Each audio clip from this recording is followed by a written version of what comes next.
Alors c'est parti, maintenant on va faire un petit projet rosace avec des cercles qui vont tourner, ça va dessiner une rosace, ça va être plutôt sympa. Donc là je suis sur un bureau Windows, on peut écrire projet rosace, nickel, et on va venir l'ouvrir avec VS Code. Alors je l'ai ouvert juste à côté, tac, je vous l'amène tout de suite. Hop là, voilà, donc je l'ai ouvert avec VS Code. On va pouvoir se faire un index HTML comme d'habitude.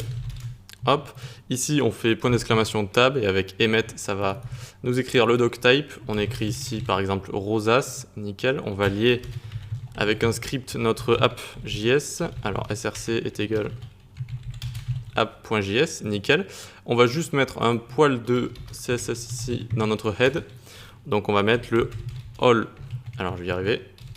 Tac, le sélecteur universel, donc on lui dit margin padding 0.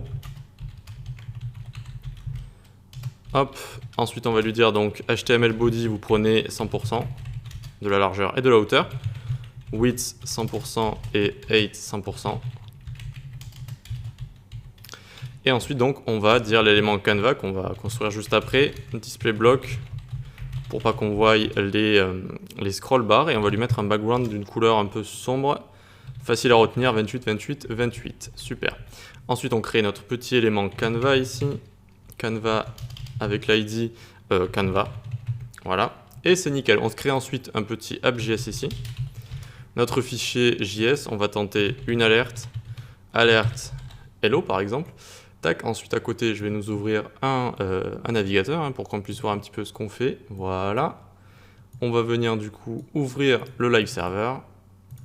Et hop, ça arrive, ça arrive, ça arrive. C'est bon, hello, on a bien donc notre Canva derrière avec la petite couleur sombre sympa. Le fichier JS est bien mis en place. Et bien on se retrouve à la prochaine vidéo pour faire notre petit projet. Allez, à tout de suite.